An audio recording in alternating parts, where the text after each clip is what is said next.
දණ්ඩ නීති සංග්‍රහයේ සංශෝධන පිළිබඳව පාර්ලිමේන්තුව තුළ මතුවෙච්ච සංවාදයක් එක්ක එළියේ ගුරුවරු සහ විදුහල්පතිවරු අතරේ යම් සාකච්ඡාවක් සංවාදයක් මතුවලා තිබෙනවා. අපි ගුරු සංගමයක් ලෙස දකිනවා. ඒ වගේම අපි ආණ්ඩුවක් ලෙසත් දකිනවා. මේක ඉතාමත් හොඳ සංවාදයක් ලෙස.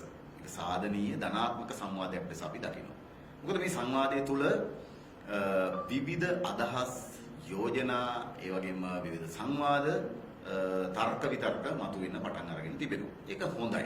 ඒක අපේ රටේ අධ්‍යාපනය පැත්තෙන් ගත්තත් අපේ රටේ දරුවන්ගේ පැත්තෙන් ගත්තත් අපි හිතනවා ඒක ඉතාමත් හොඳ සාධනීය ලක්ෂණයක් ලෙස. ඒ නිසා මේ සංවාදය ඇතුලේ දැන් සමහර වෙනත් රටවල් වල ඕස්ට්‍රේලියාවේ ජර්මනියේ ඒ වගේම එක්සත් රාජධානියේ මේ ආදී විවිධ රටවල් වල දැනටමත් සේවය කරන අපේ රටේ ගුරුවරු අපේ රටේ පාසල් පද්ධතියේ හිටපු ගුරුවරු ඒ රටවල් වල ගිහිල්ලා සේවය කරද්දී ඔවුන් ලබන අත්දැකීම් පිළිබඳවත් දැන් මේ සංවාදය තුළ අපි දැක්කා විශේෂයෙන්ම WhatsApp සමූහයන් තුළ කරුණු ඉදිරිපත් කරන ඒ කරුණුත් විශාල ප්‍රමාණයක් මාසතුව තිබෙනවා.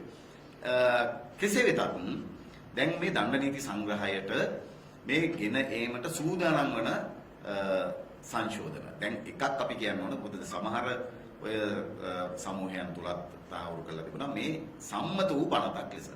එකක් මේ පනත තාම සම්මත වෙලා නැහැ. මේකේ පළවෙනි දවසේ විවාදයක් තමයි පැවැත්තුනේ. ඒත් ඉදිරියේදී තමයි මේක සම්මත වීමට නියමිතව තිබෙන්නේ. මේ තමයි එම පනත 2025 ජූලි මාස 4 වන දින ගැසට් කරන ලද මේ පනත දණ්ඩ නීති සංග්‍රහයේ සංශෝධන. ඒතර දැන් මේ සංශෝධන තුල කුමක්ද සඳහන් වෙන්නේ? එකක් මේකේ සඳහන් කරනවා මේකේ දෙවනි වගන්තිය නීතිය බලපෑමෙන් ප්‍රකාශ කරන මේකේ වගන්ති සංශෝධනය වගන්ති.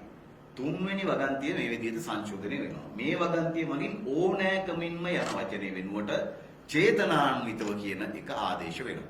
ඒකට ඕනකමින් කවුරු හරි දඬුවමක් කරනවා නම් දරුවෙකුට ඒක චේතනාන්විතව කියලා සඳහන් වෙනවා. ඇබ මහින්දයෝ දැන් ඔබ මේ අමතක නැද්ද ගුරු සංගමයේද? ඉතින් බං ඔබ දැන් අමතකම ගත්තා නම් අමතකම වැඩ කරන් ඉදහන්කෝ. දැන් ගුරු සංගම නිර්පක්ෂකරු නැද්ද බං ඔය මාධ්‍ය සාකච්ඡාවල කතා කරන්න?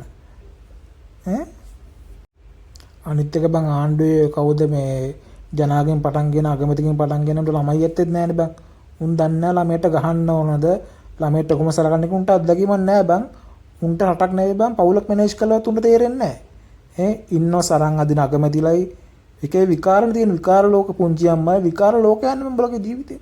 බලගේ ජීවිතේ විකාර ලෝකයන් නේ බං. බලට තේරෙනවද බං ළමයට ගහන්න ඕනද සලකන්න ඕනද බලට තේරෙනවද? බලට තේරෙනවද බං ඒක?